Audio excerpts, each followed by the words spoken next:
Hello. Hello. How are we? It's getting good. The Australian. Give me the hello. Are we again?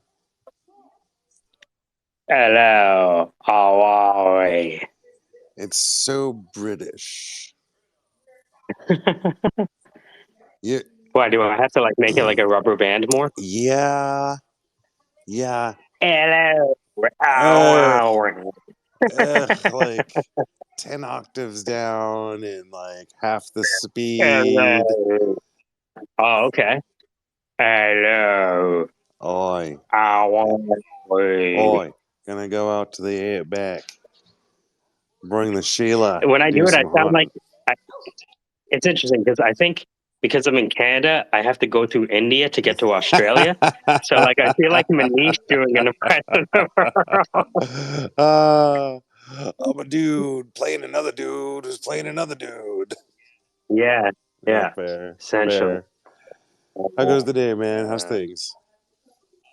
Good. I'm just setting up time with Dan, um, Zach's friend, and a few other folks that want to do a meet and greet with Christian, just to kind of say hi, learn more about the program, see if it's for them, kind of Okay, thing. cool, nice, So we're doing that at 7 o'clock. nice, Feel free to jump in. nice. Das ist gut. Yeah. So Dan has like a few people that he's been, you know, how he's doing like the podcast and he's doing stuff for Mm-hmm. right? So it's for him that's a natural extension from him and his Right, right. focus. But I was in the space with Dan just now, and people were talking about the Chia project. Haven't heard of it. No, Nope. it's started by the guy who created BitTorrent, Okay. right? So download the wallet. Somebody sent me an NFT. I'm like, oh, okay, it seemed pretty easy to use, Okay. Nice. but yeah. Well, I'm starting to tear through the environments now. I think I got it figured out. Hmm. Knock out a spatial in under an hour, I think. If Nice. I have access to all the photos and whatevers, I can knock it out pretty quick now. So yeah, I think I'm just So about there. so what's the portfolio like right now? If somebody would say, okay, hey, I'm considering, uh, oh, because I asked, what's his name? Fucking E for Echelon. Okay. I hooked him up with Peter because, you know, the remixes as a service. Okay. So he was down like a clown, Charlie Brown. And so I connected them, and Peter's going to pick that up when he wants to. But I asked E at the same time in DM, hey, has anyone created a spatial for you yet? And he said, no, I don't think so. And I was like, okay, well, Casey's the man.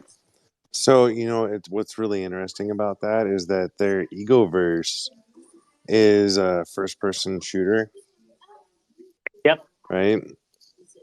And it looks like it's using something like that hi ya ya that Dan sent me. Hmm. Like it's a low poly environment, Hmm. and which is totally fine. But what I've been finding is that the projects that already have some sort of metaverse don't really like the spatial because it's all comparative, right? Does that make sense? He's a different type of dude. Yeah, You know what I yeah, mean? yeah, Right? yeah. So he's like, oh, something I don't have? I Right. don't have to pay anything? Fair. I'm going to have more money than I did yesterday, potentially? Right. Doesn't cost me, right? Like, that's how he does the accounting. At least that's my impression. So, I'm also noticing that a lot of the metaverses are looking for vendors, right? They want people in their metaverse using their metaverse. They need people in there that have stuff to sell or services to offer. And so it feels like that push is on. Oh, what's up, Mr. G is here. Um, So what you're saying is that metaverses are looking for lead gen? it's starting to seem that way.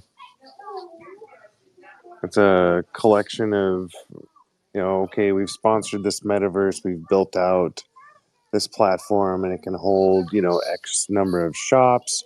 Now we need people in those shops. So,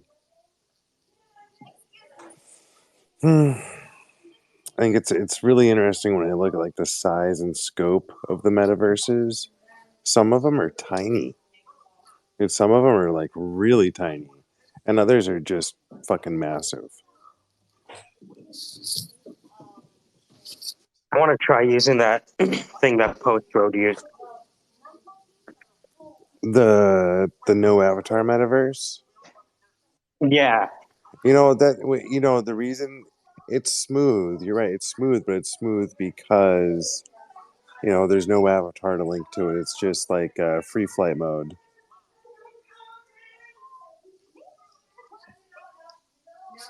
Oh my gosh, dude! Listening to the in-laws try to wrangle the kids is hilarious, dude. I don't know if you guys can. I don't know if you can hear yeah, the. Can you hear the background noise? love it. Yeah, good times. Good times. Sorry. I'm trying to look for that thing that Post Road did. I do you know no avatar, no love is what it seems like. If there's no avatar, then nobody wants it, no matter how smooth it is. And that's the other thing. Like, you got to be able to do something in that metaverse. With spatial, it's like on the edge of being truly interactive, but until you can like push it around in the environment and do stuff like alter the environment a little bit by you being there, I think that's the separating line. I can see where the avatar um, would be table stakes for many people. Mm-hmm. Like, if you wanted just and only an a gallery, a visual gallery, and that's it, then the one that Postro did is pretty good for that. I don't know what type of environments they've got. I imagine that you can do whatever you want, but if you're just looking for a visual walkthrough, or oh, is it time? Okay, well then, I'll be leaving you to go. hmm Yeah, hmm yeah. hmm See Happy Thanksgiving. you guys later. Start your world. Connect your wallet.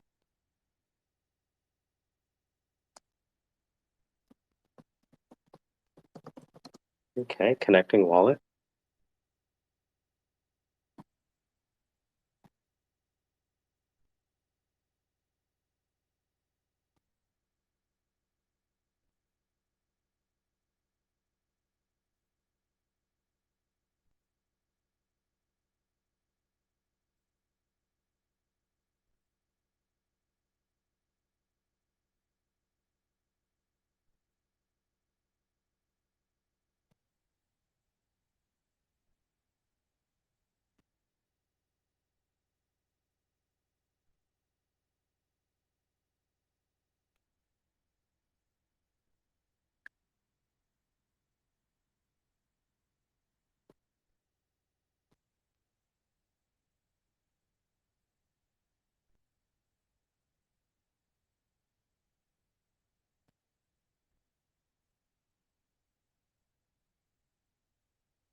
Hmm.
Hey Pete, what's going on? I'm just finishing off a video with Zach.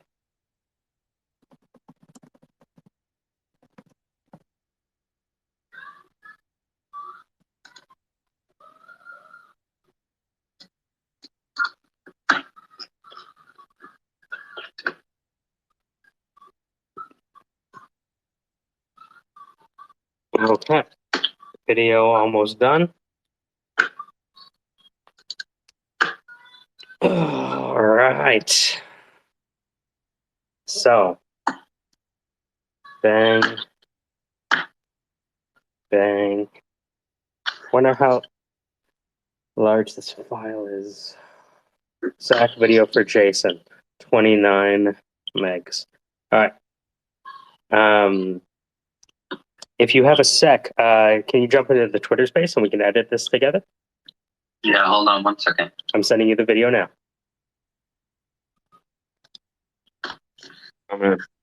This is gorgeous. All right, I'm gonna I'll hang up. I'll jump in space. All right. So the assignment, should you choose to accept it, is to get a venture capitalist who has 100 startup founders that need coaching to get in touch with Zach. Oh, wow. Okay. That's cool. I have that So number if you guys want it. Well, I'll tell you what we've done so far. I'll show you. I'm going to send it to you guys. Jason was on a podcast and he expressed a disorienting dilemma. And the disorienting dilemma was that he has 100 founders that he would like to have personally coached. But the challenge is, as he puts it, the greatest coaches get their dance card filled up really quickly.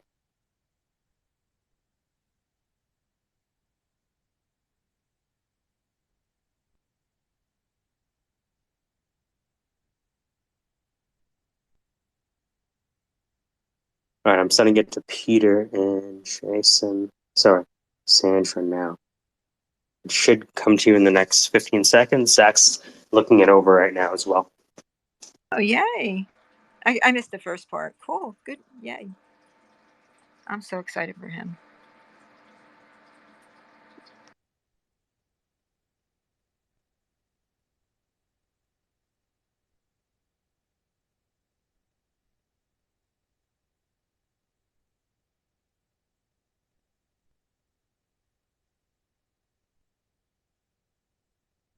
I like this. It's so direct.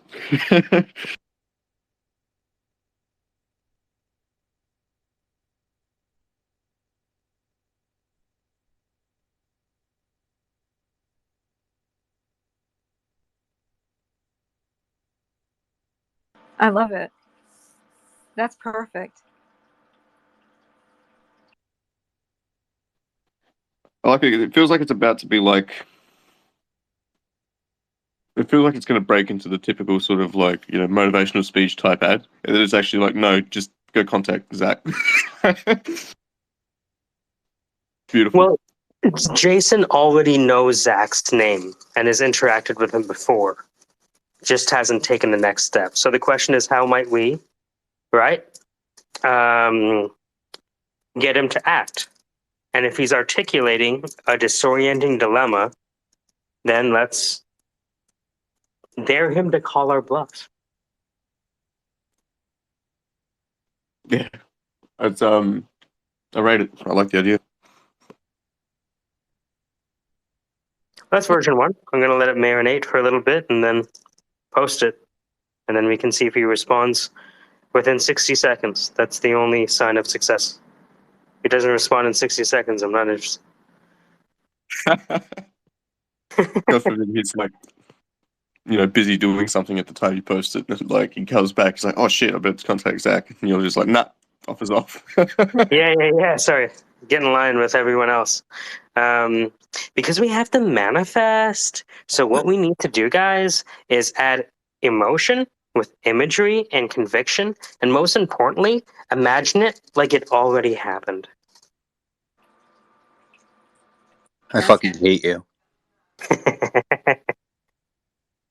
It is positive is well, let me ask you this. What is the military's answer to manifestation? So I have no issue with what manifestation is. Mm-hmm. I hate the words they use to describe it, right? It's very sexist, right? Why is it manifestation? Right? Ugh. It's so if it literally all manifestation is focus, right? If you focus on the objective, if you focus your mind on XYZ thing, you will start to see those things. If I tell you to find someone in a red shirt, you're going to see a lot of people wearing red, right? If you're, it's the gorilla problem, right? If I tell you to count how many times the ball is bounced, you're not going to see the gorilla enter the view because you're going to be so focused on the ball bouncing. And all manifestation is focusing your mind on what you want so that you find ways to it. It's the same every day. Me coming up with a business, it doesn't mean I'm going to pursue every one of those businesses I come up with. But what it's focusing my mind on is finding ways to solve problems and how would you monetize it, right? By thinking of a business every day and how would I monetize it and how would I brand it and what would the name of it be and all those things, it makes me see problems in everyday life as solutions, not as the problem, right? Every time I'm impacted with a problem, I find solutions for it immediately instead of finding just a problem and going, oh man, this sucks and moving on, right? It's just now I have a notebook full of business ideas and then I can prioritize which ones are actually worth pursuing. That's all manifestation is you're focusing your mind on what it is you want and then seeing those opportunities come up for you. You still have to take action on it. That's why I hate the word manifestation, because most people who quote unquote manifest, they believe that all they need to do is quote unquote manifest and it will come to them without taking the appropriate action. And I think that that falls into the trap of you are manifesting and you're seeing opportunities, but none of it's working out for you because you're not taking action.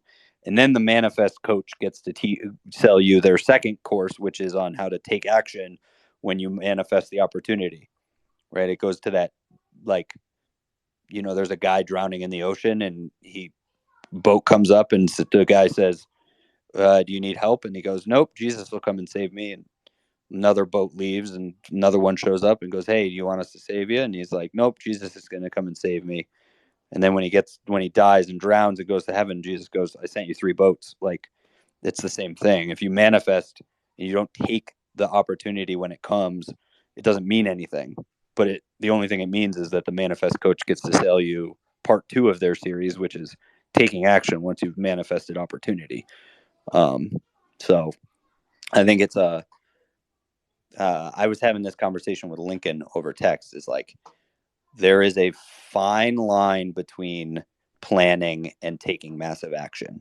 In the tactical, in the short term, you must take action as far as you can without ruining the strategic advantages. But in the strategic, you need to plan enough that the action is worth the, risk. So, it's hard to understand when you're operating strategically versus tactically. So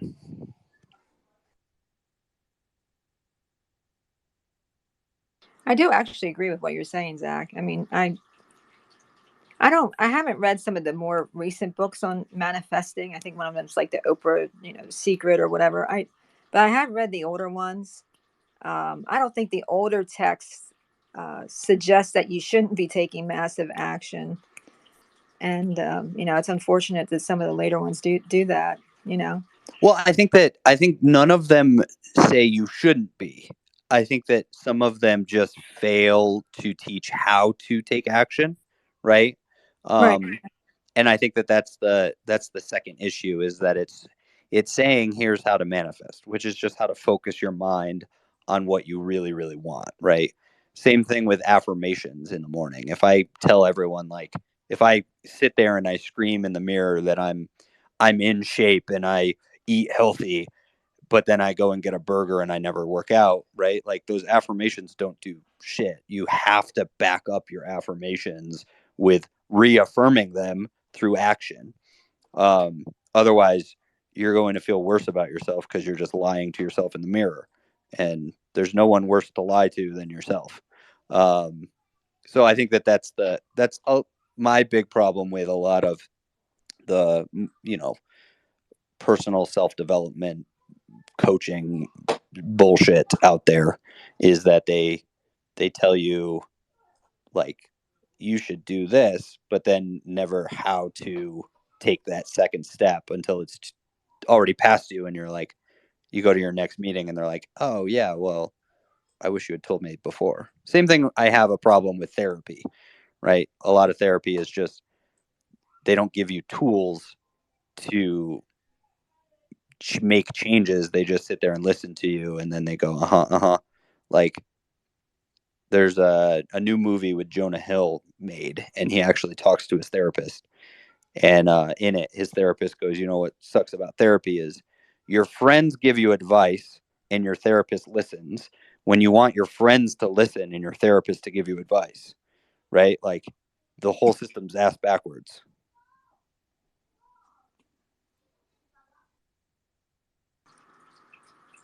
Yeah, I mean, I don't disagree with any of that. That's true. Like, I don't need advice from a bunch of people who are in the same position as me. I just need them to listen to my fucking problems. Whereas I want my therapist, who has seen people get better, to give me the tools to get better.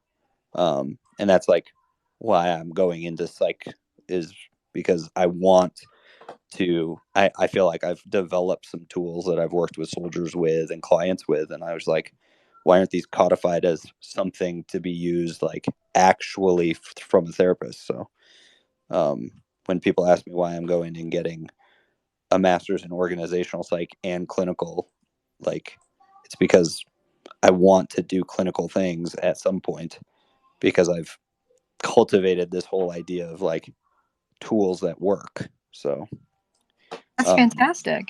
yeah. It's just like, I don't know. I'm a big believer. If I can, I should, and if I should, then I will. So, yeah. I mean, I'm going to retire from the Army at 43, and I'll be paid for the rest of my life at that point. So, like, if I'm just busting my ass now and building a whole background of information at 43, then I can start going and doing bigger things. And my kid's only going to be 11, so I'll be retired, getting paid, and working when I want to. Just at the right age where I can spend as much time with her as I want. So, making all the stars aligned. So that's great. You're a good planner, and you stick to it, and now you're gonna have the benefits of that. That's really awesome. Yeah, it's the same thing. Like, people ask me, like, why, if you have all this opportunity, why are you staying in the Army? I was like, because the long-term benefit of, I spend 20 years in the Army, I retire at 43, and I get paid for the rest of my life. Like, come on, there's very little downside. Oh, I'm not going to be able to scale a multi-million-dollar company in my 30s. Cool. Who cares? Most people don't become millionaires until they're 50 anyway.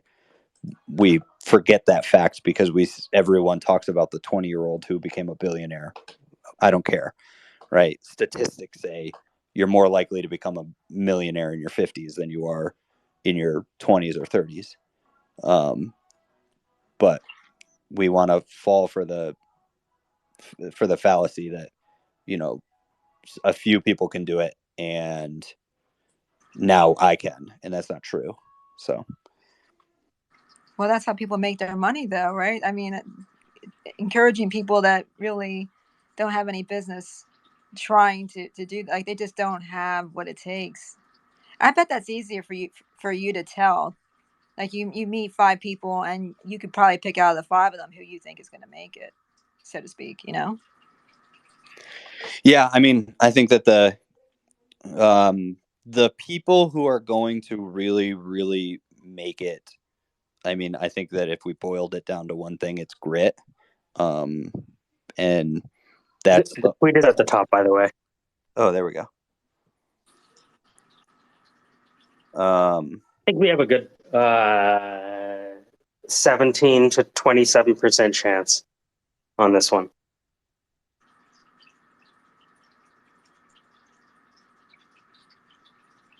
Mike, I'm gonna call you a client in my retweet. Sure. Yeah. Quote tweet. Actually, Allie and myself. At Jason, client found your interview and made this. I'm building a network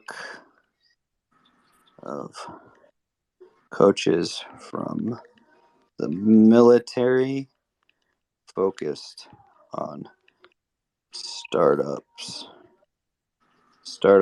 founders and entrepreneurs.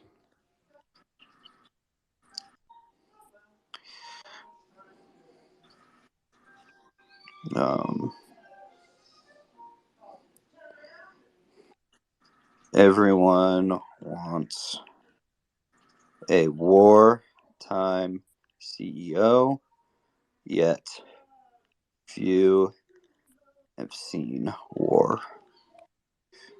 I'm going to change. I like starting with that. Everyone wants to be a wartime CEO, yet none of them have actually seen any theater. It's a good cold open. The cold open usually has like two parts to the message. Everyone wants to be a wartime CEO, yet how many of them have actually been to war? Yeah. And then you have the hook, you know, and that's why we created Win the War.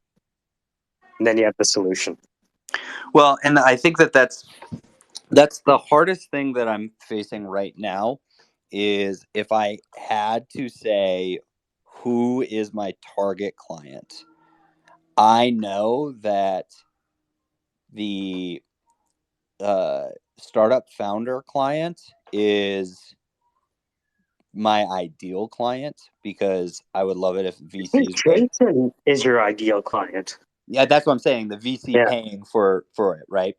Well, But the VC has their hand on the purse strings, yeah, but not necessarily is the person you're working with. well, so here's my dilemma with that, right?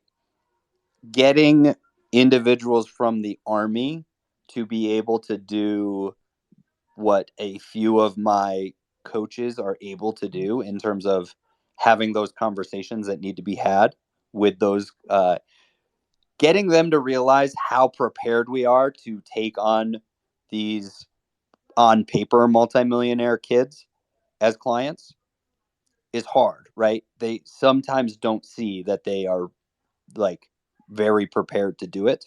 And some of my coaches get imposter syndrome saying like, how am I supposed to have a conversation with someone who's, on paper wealthier than me? And what am I supposed to teach them? Right. Where we are very good just generally is the random person who's lacking accountability and discipline in their life. However, that random person who's lacking accountability and discipline in their life is generally not the people that can afford to pay for an accountability coach. They'd rather pay for the $5 app on their phone that they just ignore anyway. And so I'm just thinking that if Jason is the person with his hands on the purse strings, like the archetype of Jason, someone who has oversight over a portfolio of investments,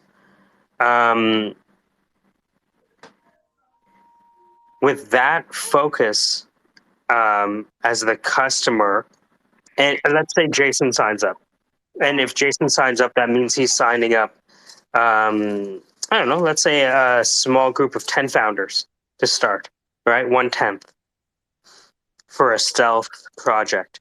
Then not only could you do individual things, but you could also do things as a group. Yeah.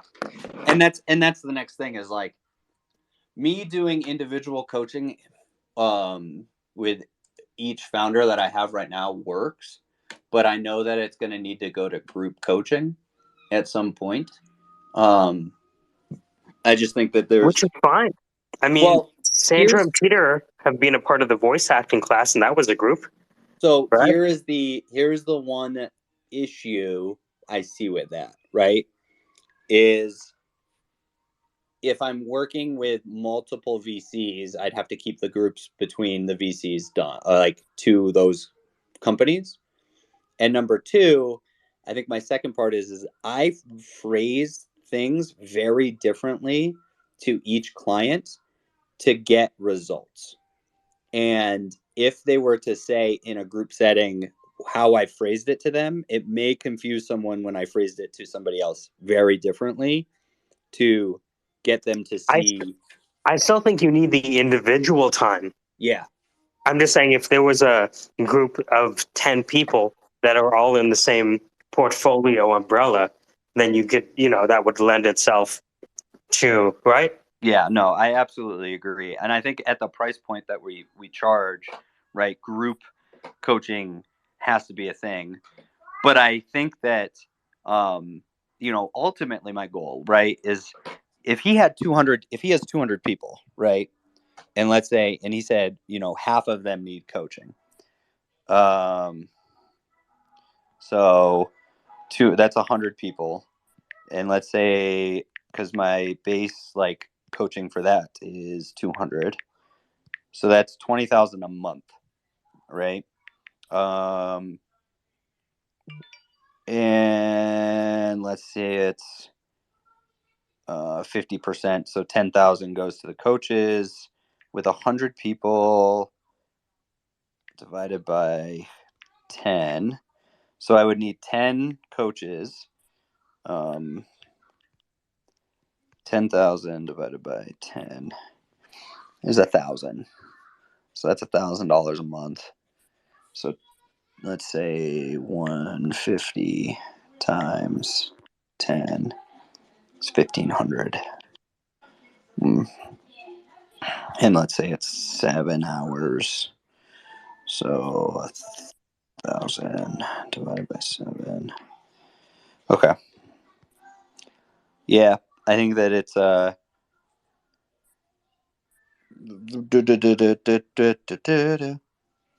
sorry, listening to Bluey in the background.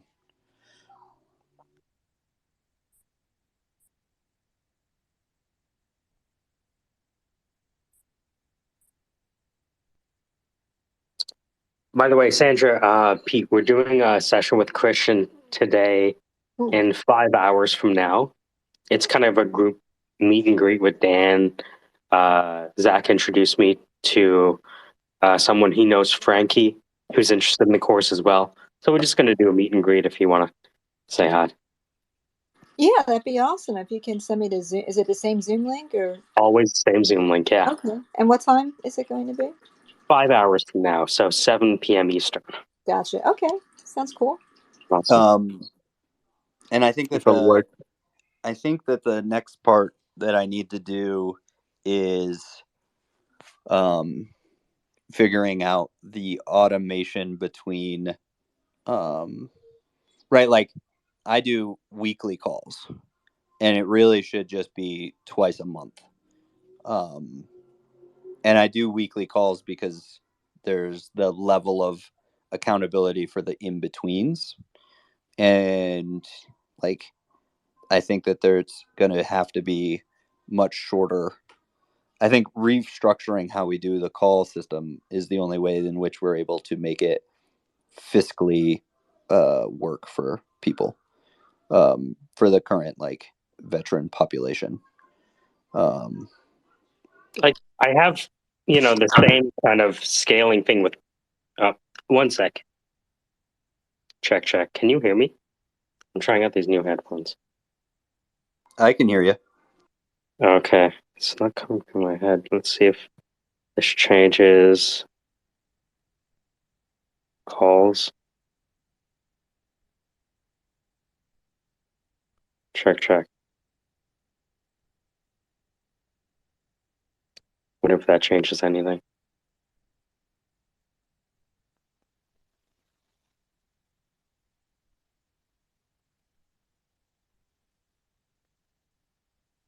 Oh.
Okay. Can you hear me okay? You sound like you're talking from a tunnel, Okay. but I guess I'll switch it out. Oh,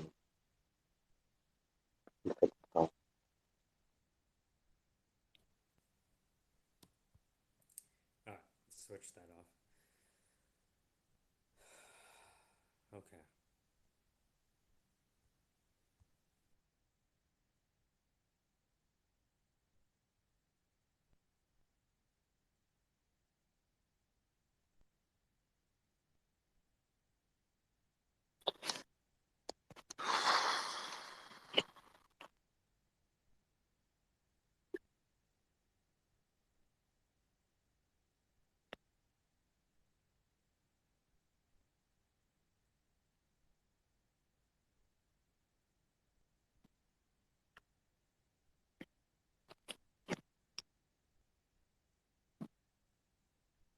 I'm gonna send this to every client I have Mm-hmm.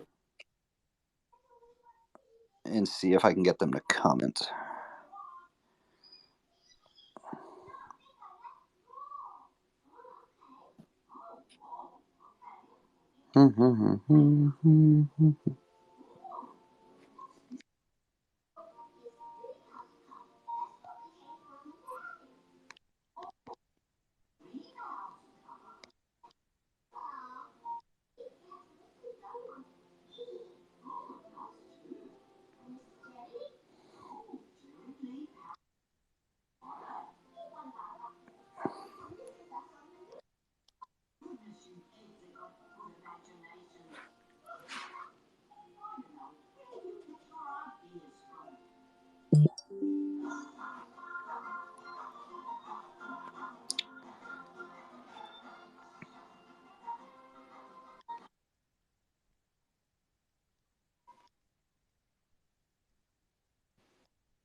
All right.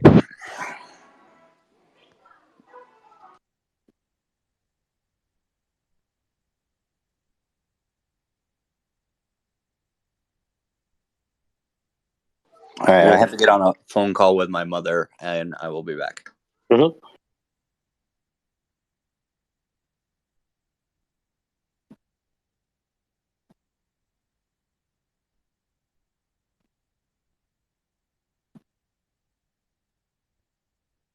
Oh, how's your day?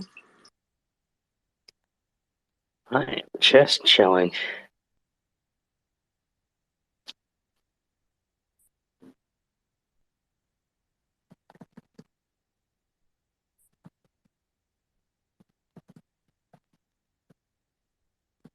I'm gonna grab something to eat. I'll be back in a little Mhm. while. Best of luck.